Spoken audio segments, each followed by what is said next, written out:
오늘 말씀은 우리가 잘 아는 십계명 말씀을 이어서 하려고 합니다. 우리가 배웠듯이 십계명은 아무나 지킬 수 있는 것이 아니라 하나님이 선택한 백성, 다시 말해 하나님과 계약한 백성들이 지키는 법입니다. 애굽에 노예되었던 백성들을 하나님이 건져내시고 그들에게 지킬 수 있는 법을 주신 것이 바로 십계명입니다. 그래서 이 십계명은 우리가 이 법을 지켜냄을 통해 하나님의 백성됨을 우리 스스로가 자각하는 것이며, 우리가 이 시민법을 지킴을 통해 시민됨을 우리가 의미하게 됩니다. 우리는 성경을 앞부분부터 다시 한번 차근차근 생각해 봤으면 좋겠습니다. 하나님이 이 땅을 창조하셨습니다. 우리는 그 창조주 하나님을 믿습니다. 그 창조주 하나님은 이 땅에 자신만의 고유한 질서를 만드셨고, 이 땅에 하나님이 통치하는 나라를 창조하셨습니다. 그리고 그 인간들에게는 생육하고 번성하여 충만하라 라고 말씀하셨습니다. 그러나 인간들은 그 명령에 순종하지 못하고 인간은 타락하고 맙니다. 그것이 바로 성경을 통해서 우리에게 이야기하고 있는, 다시 말해 우리 인간의 삶의 목적과 인간의 삶의 시작을 한 가지 이야기를 통해 우리에게 말씀하고 계신 거죠. 그리고 그 재료는 아담과 하와라는 인물을 통해, 하나의 극을 통해 우리에게 말씀하고 계십니다. 우리는 이 말씀을 통해서 곰곰이 한번 생각해 봤으면 좋겠습니다. 하나님이 왜 생육하고 번성하여 충만하라고 했는가? 하나님은 우리 인간을 창조하셔서 한 가지 분명한 사명과 명령을 주십니다. 우리 보통의 인간들은 이 땅에 태어나 살라는 명령은 받았지만 어떻게 살아야 될지에 대한 명령은 받지 못했기 때문에 방황합니다. 어떻게 살아야 될지를 모르는 것이죠. 근데 하나님께서는 본래 이 인간들에게 어떻게 살아야 될지를 말씀하셨고 언급하셨습니다. 그것이 바로 너희는 생육하고 번성하여 땅에 충만하라 라는 말씀입니다. 우리는 창조주가 하나님인 것을 믿습니다. 그리고 온 땅을 창조하시고 온 우주를 창조하신 그 신을 믿습니다. 저기서 방관하는 신을 믿는 것이 아니라, 저기서 우리를 모른 채 하는 신을 믿는 것이 아니라, 또는 인간을 귀찮아하는 신을 믿는 것이 아니라, 창조하시고 우리의 인생에 개입하시는 그 신, 그리고 그 아브라함의 인생에 개입하셨던 그 신, 이스라엘의 나라에 개입하셨던 그 신을 우리는 믿습니다. 그리고 그 신은 우리를 창조하셨고 인간의 근원의 시작이 되게 됩니다. 그리고 그 하나님만이 우리의 인생의 목적과 우리가 어떻게 살아야 될지를 말씀하실 수 있는 유일한 하나님이자 우리 인간의 설계자이십니다. 그 설계자가 말씀하신 것이 바로 생육하고 번성하여 충만하라는 것입니다. 그게 무슨 의미냐면요, 하나님께서는 이 땅을 창조하시고 그 창조의 안식으로 모든 것을 끝내신 것이 아니라, 하나님은 우리에게 그 창조를 이어받아 이 땅의 창조적 삶을 살라는 것입니다. 예를 들면 이런 겁니다. 우리가 펜으로 이 땅에 뭔가 글씨를 쓰는 것도 창조의 행위입니다. 근데 우리가 타락을 통해서 이 창조적 행위가 반창조적 행위가 됐다는 건 무엇이냐면, 이 창조적 행위는 선한 것이지만 우리는 이 글을 가지고 남을 헐뜯고 댓글을 욕을 답니다. 댓글 달는 것도 창조적 행위가 될 거예요. 무에서 유가 되는 창조적 행위를 우리는 하고 있으니까. 하나님은 창조하시고 그 창조적 행위의 사역을 바톤 터치해서 아담과 하와는 이 땅을 일구고 그 선한 창조를 확장해 나가는 것입니다. 에덴뿐만 아니라 에덴 바깥까지. 그래서 하나님은 그 첫 번째 창조적 행위를 아담과 하와에게 이렇게 말씀하십니다. 동물들에게 이름을 줘라. 아담과 하와는 그래서 동물들에게 이름을 짓는 창조적 행위를 합니다. 선하죠. 그러나 타락한 인간은 창조적 행위가 아니라 반창조적 행위를 통해서 글을 쓸 수 있는 선한 창조적 행위를 악한 댓글을 달음을 통해 악한 창조적 행위를 하게 됩니다. 우리는 사랑을 통해 이 땅에 사랑을 심는 창조적 행위를 하는 것이 아니라 반창조적 행위인 질투와 악의를 품는 반창조적 행위를 해냅니다. 그래서 이 땅은 하나님이 창조한 세상과는 너무나도 다른 뒤죽박죽된 세상이 되었다는 것이 성경의 이야기가 우리에게 말씀을 하고 있습니다. 하나님은 그런 뒤죽박죽된 세상을 다시 한번 원상복구시키기 위해 한 민족을 택하셨으니 그것이 이스라엘이고, 그 원상복구시키는 방법이 바로 이 십계명의 법입니다. 이 십계명은 하나님이 이 땅에 다시 창조적 행위를 하라는 되돌림의 법입니다. 이 법을 열심히 지킬 때 이 땅에 하나님의 창조적 사역을 동역하는 것이며, 이 땅에 하나님의 창조적 사역을 함을 통해 뒤죽박죽된 세상을 원상복구하는 것입니다. 우리는 선한 창조적 행위를 해야 합니다. 그렇죠? 그래서 유대인들에게 있어서 창조적 행위, 그래서 안식일은 쉬라는 거잖아요. 안식일은 쉬어라. 그게 뭐냐면요, 그날 창조적 행위를 멈추라는 거예요. 그게 뭐냐면요. 예를 들면 이런 겁니다. 우리 인간이 모든 창조적 행위는 악하다는 거예요. 막 하는 것마다 악해진다는 거예요. 근데 하나님이 안식하라는 건 뭐냐면 창조적 행위를 멈추라라고 말씀하시는 거예요. 근데 유대인들은 어떻게 지키느냐?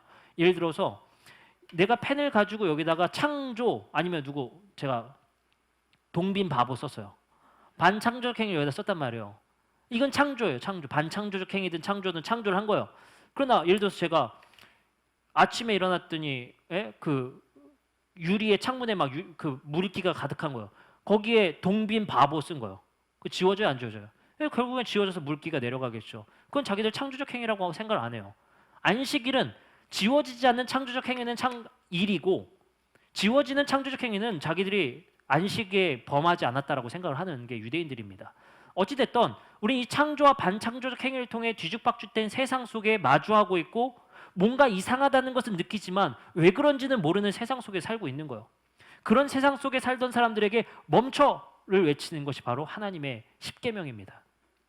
돌아봐 라고 말씀하시는 것이 십계명입니다. 뭔가 이상하지 않아? 라고 질문하시는 것이 십계명입니다. 예수님은 이 십계명을 두 가지로 요약하시죠. 마태복음 22장 37절부터 40절 말씀입니다. 예수께서 이르시되 내 마음을 다하고 목숨을 다하고 뜻을 다하여 주 너의 하나님을 사랑하라 하셨으니 이것이 크고 첫째 되는 계명이요 둘째도 그와 같으니 내 이웃을 내 자신과 같이 사랑하라 하셨다. 하나님은 두 가지의 창조적 행위를 하라고 말씀하십니다. 주 너의 하나님을 사랑하고 내 이웃을 내 자신과 같이 사랑하라. 그리고 바울은 이것을 한 번 더 요약합니다. 로마서 13장 8절부터 10절까지 이렇게 말씀하십니다. 피차 사랑의 빚 외에는 아무에게든지 아무 빚도 지지 말라. 남을 사랑하는 자는 율법을 다 이루었느니라. 간음하지 말라, 살인하지 말라, 도둑질하지 말라, 탐내지 말라 한 것과 그 외에 다른 계명이 있을지라도 내 이웃을 내 자신과 같이 사랑하라 하신 그 말씀 가운데 다 들었느니라. 사랑은 이웃에게 악을 행하지 아니하나니 그러므로 사랑은 율법의 완성이다. 결국엔 하나님은 20계명을 요약하셨는데 예수님은 하나님 사랑, 이웃 사랑. 바울은 한 번 더 요약합니다. 그것도 못 지키겠냐? 사랑이라고 말합니다. 하나님은 이 땅에 반창조적 행위를 하는 이 세상 속에 창조적 행위인 새로운 창조적 행위인 사랑을 통해 이 땅을 창조해 나가시는 거예요. 그것을 우리는 새 창조라고 얘기를 합니다. 우리를 통해 하나님은 이 땅을 계속해서 다시 한번 일궈내고 계시며 사랑을 통해 이 땅을 화해시키고 계시며 사랑을 통해 뒤죽박죽된 세상을 원상복구하고 계십니다. 그리고 이 사랑의 목표는 이렇게 말씀하십니다. 레위기 11장 45절입니다. 나는 너희의 하나님이 되려고 너희를 애굽 땅에서 인도하여낸 여호와라. 내가 거룩하니 너희도 거룩하라. 그리고 또 말씀하십니다. 너희는 나에게 거룩할지어다. 이는 나 여호와가 거룩하고 내가 또 나의 소유로 삼으려고 너희를 만민 중에서 구별하였습니다. 이 반창조적 행위에서 창조적 행위로 돌아선 사람들의 행위인 사랑의 방식은 바로 구별되는 삶입니다. 이 세상의 사람과 우리가 구별되는 그 기준은 내가 그리스도인 되었습니다 라고 말하는 것이 아니라 과연 주님이 명령하신 그 사랑의 율법을 지키고 있느냐가 우리의 중요한 기준점이 되게 됩니다. 그러면 우리는 레위기 말씀을 한번 차근차근 살펴보면서 과연 하나님께서 이 땅에 거룩의 명령, 내가 거룩하니 너희도 거룩하라고 했었던 그 창조적 명령이 구체적으로 무엇이었는지, 고대 사람들에게는 거룩이 무엇이었는지를 우리가 한번 살펴봤으면 좋겠습니다. 제가 레위기 18장부터 이어지는 많은 거룩과 부정의 법들을 몇 가지의 챕터로 나뉘어 봤습니다. 레위기 18장 6절부터 8절의 말씀에 이런 말씀이 쓰여 있습니다. 각 사람은 자기의 살부치를 가까이 하여 그의 하체를 범하지 말라. 나는 여호와이니라. 내 어머니의 하체는 곧 내 아버지의 하체이니 너는 범하지 말라. 그는 내 어머니인즉 너는 그의 하체를 범하지 말라. 너는 내 아버지의 아내의 하체를 범하지 말라. 이는 내 아버지의 하체니라. 이거는 근친 간의 성적인 관계를 금지시키는 법입니다. 레위기 18장 6절부터 8절까지죠. 이거는 우리 사회법으로서도 금지되고 윤리적으로도 금지되어진 내용이고 고대 속에서도 금지되어진 법입니다. 이것은 부정하다라고 여기시고 이것을 하지 말라고 얘기합니다. 두 번째 법은 이렇습니다. 레위기 18장 19절입니다. 너는 여인이 월경으로 불결할 동안에 그에게 가까이 하여 그의 하체를 범하지 말라. 이것은 생리 중인 여인과 성적인 관계를 하지 말라는 것입니다. 세 번째입니다. 성적 만족을 채우기 위한 행위인데 레위기 18장 22절입니다. 너는 여자와 동침한 같이 남자와 동침하지 말라. 이는 가증하니라. 이건 동성의 행위를 하지 말라고 하는 말씀입니다. 레위기 18장 21절은 이런 말씀이 있습니다. 너는 결단코 자녀를 몰렉에게 주어 불로 통과하게 하므로 내 하나님의 이름을 욕되게 하지 말라. 나는 여호와니라. 자녀를 우상에게 바치지 말라라고 하는 것입니다. 네 가지 정도로 나뉘어 볼 수 있었어요. 근친상간에 대한 문제, 그리고 내가 생리 중인 여인과 성적인 관계를 하는 문제, 그리고 동성애를 하는 문제, 그리고 내 자녀를 우상에게 바치는 문제. 네 가지 정도의 챕터로 나뉘어볼 수 있습니다. 더 자세한 내용들도 많아요. 이거 교회에서 설교 안 합니다. 이 용어와 단어와 그 뜻, 의미 자체가 교회에서 굉장히 꺼려질 수밖에 없는 내용이에요. 이 네 가지를 채우는데 우선 우리는 하나님이 우리에게 레위기나 출애굽기에서 주신 이 법들을 어떻게 지킬 거냐는 거. 어떻게 이것들을. 그러면 우리는 이건 안 하고 뭔 한다 이렇게 될 수도 없잖아요. 우리 이 말씀들을 어떻게 지켜야 되느냐를 곰곰이 좀 생각해 보게 됩니다. 첫 번째 방식은 뭐냐면요. 이 법들은 지금 현대적인 법으로 1:1 적용이 불가능하다는 거예요. 왜냐하면 그 당시의 고대법으로 통용되어지는 세계관 속에서 주신 법들이거든요. 예를 들면 만약에 여러분들에게 이렇게 질문해 보겠습니다. 너는 여인이 월경으로 불견할 동안에 그에게 가까이 하여 그의 하체를 범하지 말라. 이것이 지금도 죄이고 법적으로 문제가 됩니까? 안 되죠. 문제가 없는 사항이지만 고대 이스라엘에게서는 문제가 되고 있어요. 그렇기 때문에 이 레위법을 지키면서 우리는 지금도 이걸 해야 되느냐? 안 해요. 근데 우린 한 가지는 꼭 지키는 게 있습니다. 레위기 18장 22절이에요. 너는 여자와 동침한 같이 남자와 동침하지 말라. 이건 지켜야 된대요. 우리는 이것을 어떻게 보면 우리가 선택해서 내가 마음에 안 들고 내가 할 수 있는 것을 지키게 하고 내가 지킬 수 있는 것은 남에게 강요하는 거예요. 그렇지 않습니까? 객관적으로 보면. 그렇기 때문에 우리는 먼저 설정해야 될 것은 이 레위기법을 지키는 것은 1:1 적용으로 고대 사람들이 지킨 방식 그대로 지금도 지킬 수 있다는 것이 아니에요.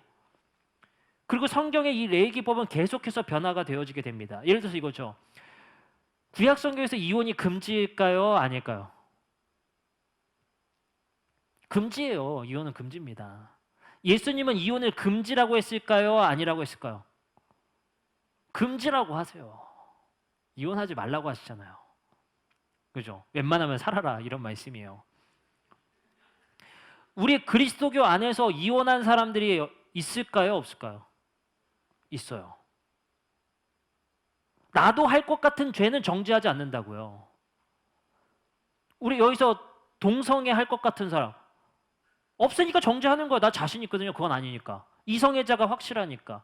그런 방식으로 우리는 취득해서 그 법을 악용하고 있단 말이에요. 레위기법은 그렇게 지켜질 수가 없습니다.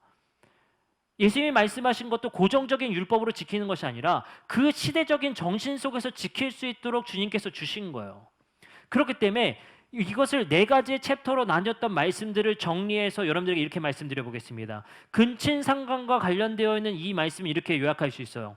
사랑 없이 욕망을 채우기 위한 행위는 하지 말라. 두 번째, 생리 중인 여인과 성적인 관계를 맺지 말라. 이거는 배려 없이 욕망을 채우지 말라.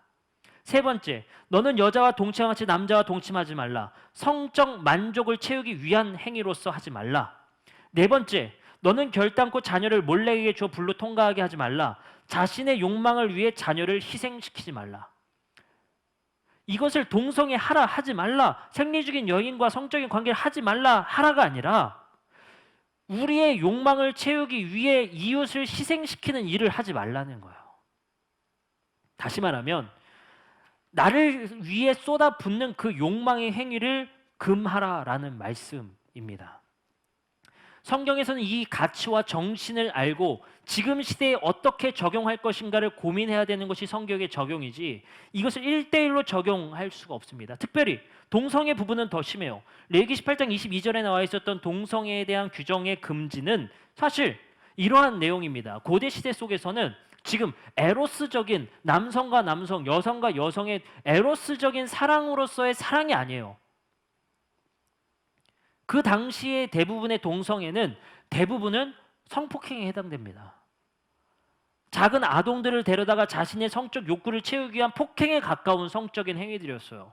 우상숭배도 마찬가지입니다. 그러한 일들이 비일비재했단 말이에요. 그것을 지금의 동성애자들과 1:1 적용해서 너 레위기법에 그거 하지 말래. 난 이거 반드시 지킬 수 있는 자신이 있으니까. 그렇게 적용하는 거 아닙니까? 그런 부분들이 우리가 조심해야 될 분명한 말씀의 방식들이라고 생각하시면 되겠습니다. 자, 어쨌든 넘어갈게요.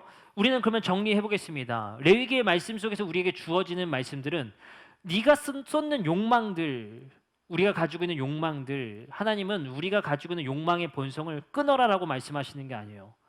너한테 쏟고 있는 욕망, 내 성적인 것을 채우기 위한 욕망, 내가 부를 찾기 위한 욕망, 여러 가지 욕망으로 인해서 남을 희생시키거나 이기적인 삶을 살아가는 그 행태를 금지시키는 거예요. 근데 그 행태가 당시엔 이런 성적인 것에 많이 집중되어 있었기 때문에 그것을 경고하시는 거예요. 이것을 우리는 현대적으로는 어떻게 생각할 수 있을까요? 우리의 부를 위한 욕망을 위해서 세입자를 쫓아내요. 우리의 부의 욕망과 우리의 사랑의 욕망을 위해서 다른 사람을 희생시키고 고통을 줍니다. 그것이 우리의 욕망을 채우기 위한, 우리의 욕망만 채울 수 있다면 뭐든지 할 수 있는 것 아닙니까? 돈으로 성을 매수해요. 그것은 우리가 몰래 하면서 동성애의 욕망은 하지 말라라고 말하는 게 우리 그리스도인들의 어떤 가식적이고 외식적인 모습들 아닙니까? 우리는 또 다시 한번 생각해 보게 됩니다. 우리의 욕망을 채우기 위해서 뭐 클럽에 가서 하룻밤을 지낼 수 있는 사람을 만나기 위해서 욕망을 불태운다? 그것은 괜찮고 동성행위는 안 된다? 이것이 우리의 외식적인 모습 아닙니까? 마찬가지입니다. 내 자신의 성적인 모든 것들과 내 자신의 물질적이고 이 세상에서 성공하고자 하는 그 욕망을 위해서 욕망을 금지하라는 것이 아니라 그 욕망을 남에게 쏟아냄을 통해, 남에게 희생을 강요함을 통해 그 욕망을 채우고자 하는 것. 그게 반창조적 행위인 거예요. 폭력을 쓰고 남을 희생시켜야 내 욕망을 채울 수 있는 것. 그거 너무 많지 않습니까? 그런 것들이 현대적으로 너무 많지 않습니까? 이걸 굳이 왜 우리가 문자적으로 지금 이걸 할 거냐 말 거냐를 고민합니까? 내 욕망을 채우기 위한 폭력적 행위들을 멈추라는 말씀입니다. 그러면 하나님께서는 그 욕망에 관련해서 우리에게 다시 한번 물기를 바꿔놓으십니다. 이렇게 말씀하시죠. 레위기 19장부터 나오는 말씀에는 이것을 이렇게 말씀하십니다. 이제 반창조적 행위를 하는 내 자신의 욕망을 위해서 모든 것을 아낌없이 쏟아놓는 행위에서 이제 그 욕망의 물기를 바꿔라. 이렇게 말씀하십니다. 한 5가지로 나뉘어요. 첫 번째, 추수할 때 밭 구석구석 거두지 말라. 포도 수확할 때 모조리 따먹지 말라. 이것은 무엇입니까? 가난한 사람들과 나그네 신세인 외국 사람들의 몫이기 때문에 그것을 남기라는 거예요. 나를 위해 욕망을 쏟아놓고 싶은 사람들의 욕망, 그 풍습을 가진 사람은 어떻습니까? 모조리 따야죠. 상한 것까지 다 따야죠. 까치밥이 어디 있어요 지금 시대에. 내가 죽게 생겼는데. 내 욕망 채우기 위해서 모든 것 다 할 수 있다라는 그 행위들과 다른 게 무엇입니까? 추수할 때 밭 구석구석 거두지 말고 포도 수확할 때 모조리 따지 말라는 거. 또 이렇게 말씀하십니다. 품꾼을 쓰면 품삯을 다음날 아침까지 미루지 말라. 이거 되게 예민한 거예요. 월급이 이틀 동안 밀려. 뭔가 불안하고, 그죠? 싱숭생숭하고 그렇지 않습니까? 이거 우리가 생각하는 욕망이에요. 그죠? 제때제때 받고 싶은 거, 더 받고 싶은 거 우리의 욕망이지 않습니까? 남도 생각하는 욕망일 거 아니에요. 그거는 누구나 생각하는 욕망일 거 아닙니까? 그러면 너가 그거 게을르게 하지 말라는 거예요. 지금 보면 패턴이 이런 거예요. 내 욕망을 채우기 위해서 쏟아붓고 있었던 그 삶의 열심을 이제 이웃을 향해 쏟아부으라는 거예요. 욕망을 금지시키고 욕망을 끊으라는 게 아니에요. 내 자신을 사랑하기 위해 최선을 다했던 그 욕망을 돌이켜서 내 이웃에게 그 욕망을 쏟아내라는 거예요. 대접받고 싶은 그 욕망을 나에게 쏟아붓었던 그 물기를 바꿔서 이제 남을 대접하는 데에 쏟아부으라는 거예요. 그래서 예수님은 우리에게 이렇게 말씀하십니다. 그러므로 무엇이든지 남에게 대접받고자 하는 대로 너희도 남을 대접하라. 이것이 율법이요 선지자니라. 무엇인지 남에게 대접받고자, 여기서 받고자가 원트가 아니라 디자이어, 그 욕망하다라는 거예요. 욕망. 내가 받고 싶은 욕망이 뭡니까? 대접하고 섬김받고 싶고. 언제 식사 대접할 거야? 뭐 아니에요. 욕망이 있잖아요. 여기서 여러분들 대접받고 싶지 않고 섬김받고 싶지 않고 높임받고 싶지 않은 사람 어디 있어요? 있어요? 없죠. 사랑받고 싶지 않다. 나는 사랑이 질색이다. 있어요? 누구나 가지고 있는 욕망이잖아요. 그러면 네가 가지고 있는 욕망을 너한테 쏟지 말고 이웃에게 쏟아내라는 거예요. 내가 받고 싶고 품을 받고 싶고 내가 섬김받고 싶은 그 욕망을 이웃에게 적극적으로 쏟아내라는 것입니다. 그것이 예수 그리스도의 강령이에요. 그럼을 통해 이 땅에 창조적 행위가 일어나며 사랑의 방식은 예수님이 규정하시고 바울 사도가 말했던 하나님의 창조적 행위인 사랑은 나에게 쏟는 사랑에서 이웃에게 쏟는 사랑으로 바로 물길이 바꿔지는 겁니다. 그 길이 바뀌어지는 거예요.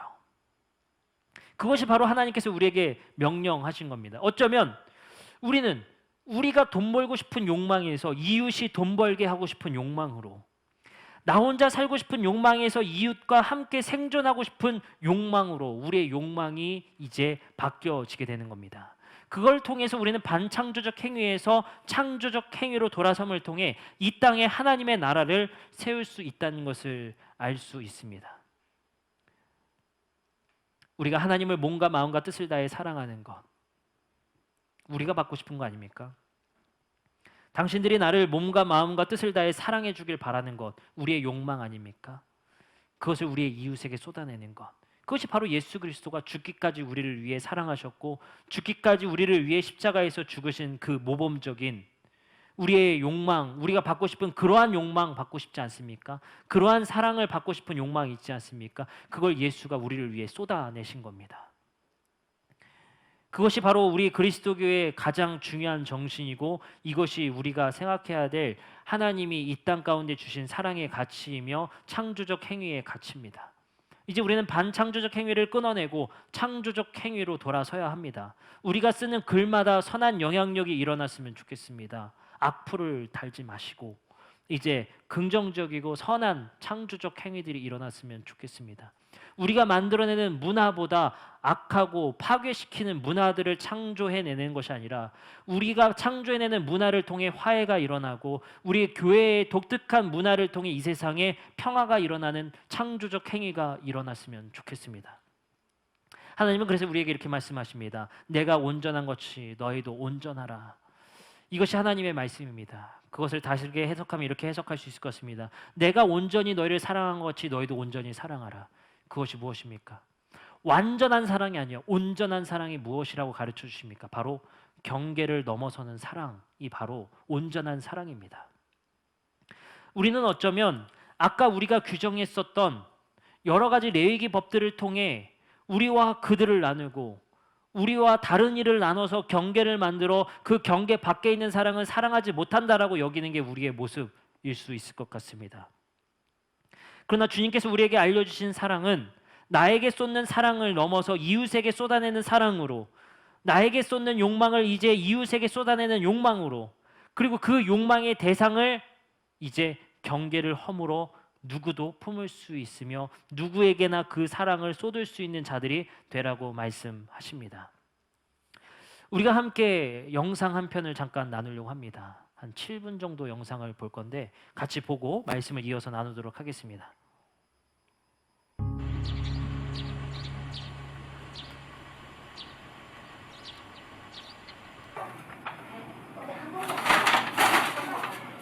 아니 얘들아, 철분제 있는 사람 철분제 있어? 세면이 철분제 있어요? 응? 나 철분제 하나만.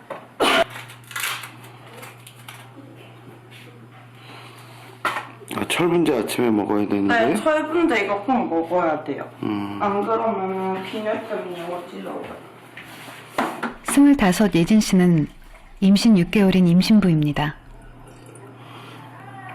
아침에는 스케줄이 어떻게 돼요? 밥 먹고 산둥체조하고 그리고 이제 쉬는 시간 갖고 그 다음에 또 막 자기 볼일 보러 왔다 갔다 그렇게 해요. 힘들진 않아요? 힘들죠. 몸이 점점 무거워져요.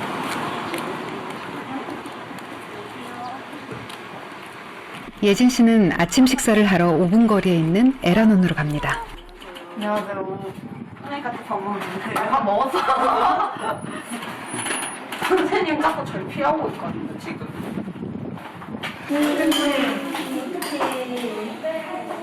예진 씨는 엄격하게 말하면 에라논 식구가 아닙니다. 식사며 출산과 관련된 모든 교육 프로그램들을 에라논에서 받고 있지만 솔직히 마음이 편치만은 않습니다.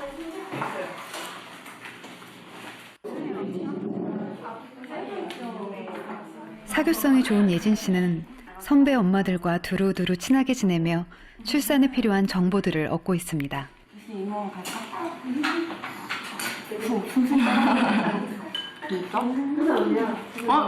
이미 아는 사이예요? 나 95인데. 제 나랑 친구. 95라고요? 무슨 소리 하는 거야? 아 우리 족보. 아 진짜로? 내가 언니였어?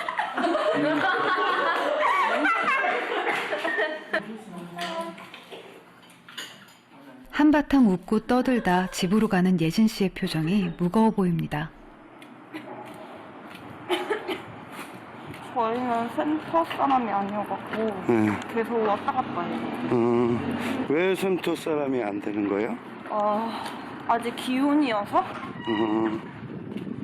이게 미혼이면은 센터 안에서 지원해주는 걸 받을 수 있는데 결혼한 사람들은 안 돼요.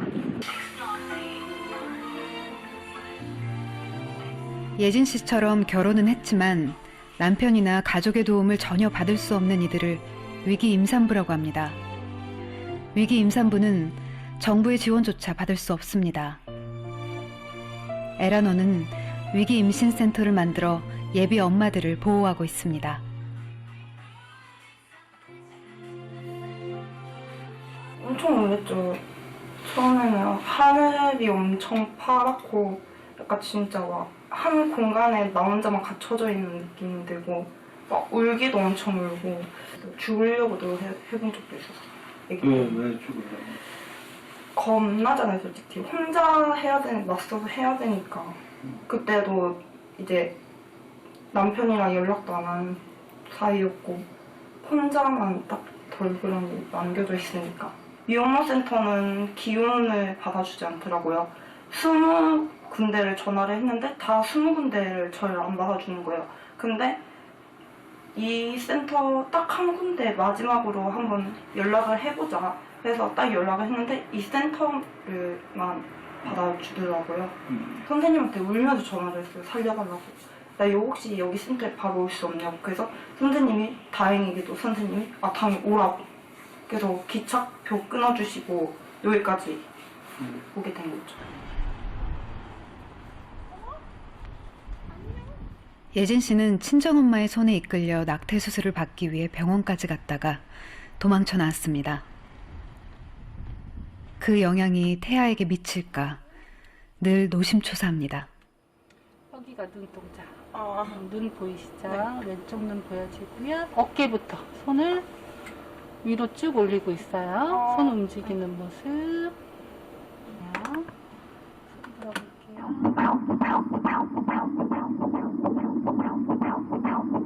규칙적으로 잘 뛰고 있습니다. 138에 괜찮고요. 처음에 초음파 검사를 보고 왈칵 닿는 거예요, 이게. 내가 키워야 되겠구나. 얘는 내가 어떻게든 낳아야 되겠구나 하고. 저는 솔직히 아기는 후회가 안 돼요. 아기 가진 거 후회가 안 되는데 너무 섣불리 선택한 결혼. 아기를 위해서 살아가는 거죠. 누구도 책임지지 않으려는 태아를 예진 씨는 엄마의 이름으로 지키기로 했습니다. 그러기 위해서는 이혼을 해야 하는데요. 이혼 절차도 네. 얼마 전에 제자를 만났습니다. 우리 인천에서 사역할 때 학생 때 만났던 제자인데 오늘 건너서 연락이 와서 너무 반가운 나머지 만났습니다. 반갑게 만나서 인사하고 이제 몇 살이나 됐니 했더니 이제 20대 벌써 중반을 넘어가는 벌써 이제 청년이 되어 있었더라고요. 근데 그 아이가 아이랑 같이 온 거예요. 그래서 제가 얘기를 했습니다. 언제 결혼했냐? 말도 안 하고 언제 결혼했어? 했더니 미혼모의 상황이었습니다.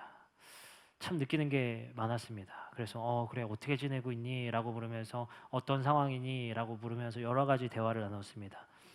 그리고 그 아이가 저한테 이런 얘기를 했습니다. 목사님 이제 그래도 너무 힘들어서 자기는 똑같은 상황 속에서 부모님 댁에 살면 시설로 들어갈 수 없기 때문에 이런 혜택은 받지 못한다라고 하면서 너무 외로워서 참 힘들어요라고 얘기를 하더라고요. 그래서 제가 야 교회는 좀 다니니? 라고 물어봤더니 교회를 다녀보려고 했다는 거예요. 그래서 제가 아 그래? 그래서 왜 근데 그랬더니 이제 교회를 가려고 그나마 이제 따뜻한 발붙일 곳이 필요해서 이제 교회를 갔다고 합니다. 그래서 이제 등록카드를 쓰는 거죠. 등록카드를 쓰는데 자기 자녀 쓰는 란도 있지 않습니까? 그리고 이제 영유치부에 소속돼야 되기 때문에 아이들도 써서 했다는 거예요. 그랬더니 뭘 물어봤겠습니까? 남편은요? 남편은 교회 안 다니세요? 남편은 어떻게 된 거예요? 물어보더라는 겁니다. 그래서 우물쭈물 힘들지만 말을 했다고 합니다. 그래서 그분이 얘기를 했다고 합니다. 근데 어떻게 해야 되지? 청년부도 아니고 어떻게 하지? 이렇게 얘기를 한다더라는 거예요. 그래서 그냥 청년부 그러면 가시는 게 좋겠다 해서 진짜 참고 참아서 청년부에 소속돼서 청년부 예배를 드렸다고 합니다. 근데 그 친구가 저한테 울면서 하는 얘기가 그런 얘기를 하는 거예요. 목사님 근데 자기는 진짜 다시는 교회 다니고 싶지가 않다. 너무 상처를 받았다는 거에서 왜? 그랬더니 그렇다는 거예요. 예배 드리는데 환영하고 축복하고 얘기를 하는데 또 아기가 있으니까 또 이상한 눈빛으로 또 보게 되고 저 멀리서 들리는 한마디의 소리가 남들 아무도 못 듣는데 자기는 들렸다는 거예요. 야 사고 쳤대. 그 아이가 울면서 그런 고백을 하면서 제가 참 많이 생각해 보게 됩니다. 우리 스스로가 사랑을 쏟아내는 방식이 많은 편견들을 갖고 있진 않는가라는 생각이에요. 예수님이 이 땅에서 쏟아내셨던 사랑은 가늠한 여인도 사랑하는 것이었습니다. 레위기에서 규정된 많은 정죄받아 마땅한 이러한 행위들을 한 사람들도 사랑하신 것이 바로 예수 그리스도가 쏟아낸 무차별적인 사랑입니다. 우리는 어떤 사랑을 하고 있습니까? 나와 잘 맞고 나와 호흡이 잘 되고 나와 성격이 비슷한 유형의 사람들에게만 사랑을 쏟고 있진 않습니까? 우리도 모르게 우리 안에 처져 있는 경계와 우리 안에 처져 있는 편견을 가지고 우리는 사랑하고 있진 않습니까? 우린 다시 좀 되돌아봐야 되는 시간이 돼야 될 것 같습니다. 주님께서 우리에게 창조적 명령의 삶을 살라고 명령하신 우리의 인생의 목적이 다시 한번 우리 안에 일어났으면 좋겠습니다.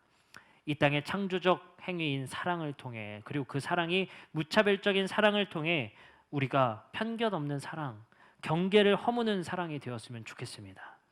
그래서 우리 교회는 우리 하늘꿈 선교회와 연합해서 미혼모 시설을 돕기 위한 프로젝트를 진행하려고 합니다. 이것은 청년들도 동참할 수 있을 것 같아요.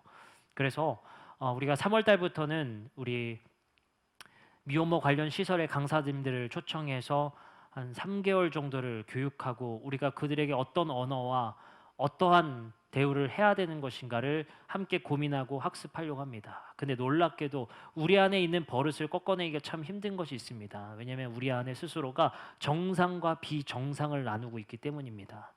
그리고 우리는 어떻습니까? 우리는 기혼과 그리고 미혼이라는 것으로 구분짓고 나뉘지 않습니까?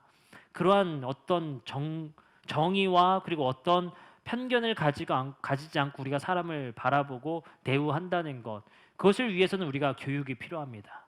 그 교육을 통해서 우리가 그 경계를 허무는 사랑을 어떻게 할 수 있는가? 저 할래요가 아니에요. 우리 스스로가 배워야 합니다. 어떻게 대할 수 있는지, 어떻게 손 내밀 수 있는지. 한 가지 이런 얘기가 있더라고요. 다문화 가정의 아이들을 인터뷰하는데 항상 우리 다문화 아이들이 이런 고백을 한다는 거예요. 한국말 할 줄 알아? 좀 그만 좀 물어봤으면 좋겠다는 거예요. 너 김치 먹을 수 있어? 라고 그만 좀 물어봤으면 좋겠다는 거예요. 난 한국 사람이라는 거예요. 그 사람의 얼굴을 보고 우리는 편견을 갖고 질문을 하는 겁니다. 너 김치 맵지 않니? 너 아이들이랑 대화하는 거 어렵지 않니? 그 아이 얼굴만 보고 우리는 이미 편견을 갖고 질문을 계속해서 하게 됩니다.